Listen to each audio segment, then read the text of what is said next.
Gracias, señora secretaria. Tiene la palabra asambleísta ponente, asambleísta Byron Valle. Muchas gracias, presidenta, compañeros asambleístas.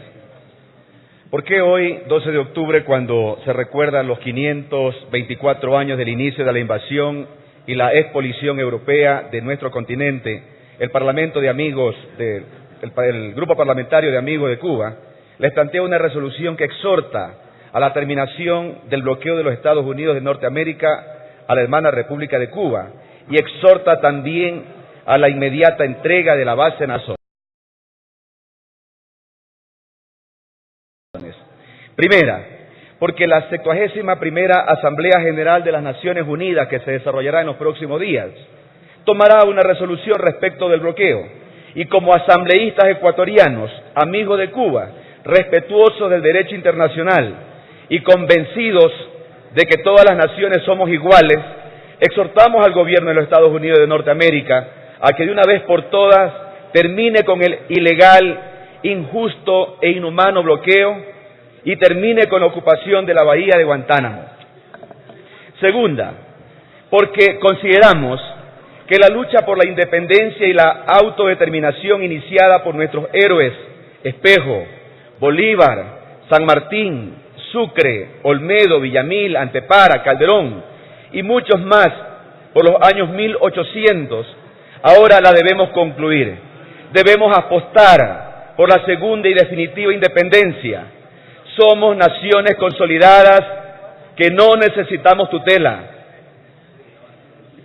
Por lo tanto, exigimos a la potencia hegemónica del norte deseche de una vez por todas la doctrina Monroe, esa doctrina concebida dentro de la visión del reparto del mundo de las naciones poderosas que existían en los años de 1800, que ya no tienen razón de ser. Las naciones latinoamericanas emprendieron las guerras de independencia para autogobernarse, no para cambiar de sometimiento de los imperios europeos al sometimiento de la potencia del norte. La Constitución ecuatoriana establece en su preámbulo que somos un país democrático, comprometido con la integración latinoamericana, sueño de Bolívar y Alfaro, la paz y la solidaridad con todos los pueblos de la tierra. Y nuestra obligación como asambleístas es hacer cumplir ese sueño. En el artículo 416 de la Constitución establece que las relaciones de Ecuador con la comunidad internacional responderán a los intereses del pueblo ecuatoriano. Proclama la independencia e igualdad jurídica de los estados, la convivencia pacífica y la autodeterminación de los pueblos, así como la cooperación, la integración y la solidaridad. Propugna la solución pacífica de las controversias y los conflictos internacionales y rechaza la amenaza y el uso de la fuerza para resolverlos. Condena la injerencia de los estados en asuntos internos de otros estados y cualquier forma de intervención, sea incursión armada, agresión, ocupación o bloqueo. Promueve la paz, el desarme universal, condena el desarrollo y el uso de armas de destrucción masiva y la imposición de bases o instalaciones con propósitos militares de los estados en territorios de otros. Condena toda forma de imperialismo, reconoce el derecho internacional, promueve la conformación de un nuevo orden global multipolar, impulsa la integración latinoamericana y con la guía de estas disposiciones constitucionales como asambleístas debemos analizar los derechos que se dan a lo largo de nuestra historia y posicionarnos frente a los conflictos, diferencias y contradicciones. Mientras la independencia de las naciones suramericanas se consolidaba, Bolívar impulsaba la unidad latinoamericana. El presidente de los Estados Unidos, James Monroe, en 1823, y ante la amenaza de que las potencias europeas, y especialmente Gran Bretaña, apoyaran al Imperio Español para la reconquista de las repúblicas independientes, plantea su doctrina América para los americanos.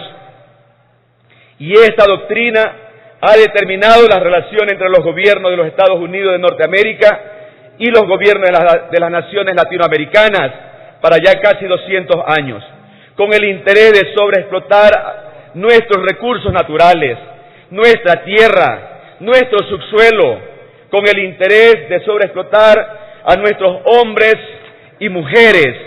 Nos ven como simples proveedores de materia prima y como un mercado para sus productos.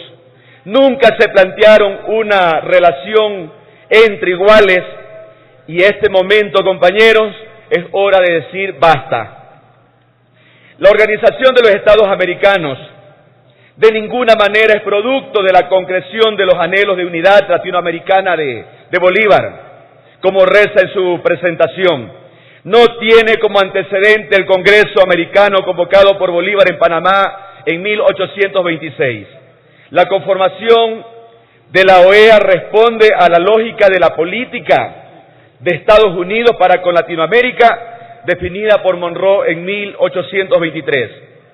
Es luego del triunfo de los Estados aliados en la Segunda Guerra Mundial y con el reparto del mundo en dos bloques, con la Guerra Fría, es que Estados Unidos logra concretar su proyecto de dominación y pone en práctica la doctrina América para los americanos. En 1945 se realiza en México la Conferencia Interamericana sobre los problemas de guerra y la paz, con el propósito de debatir las actividades conjuntas a ser emprendidas por los Estados americanos.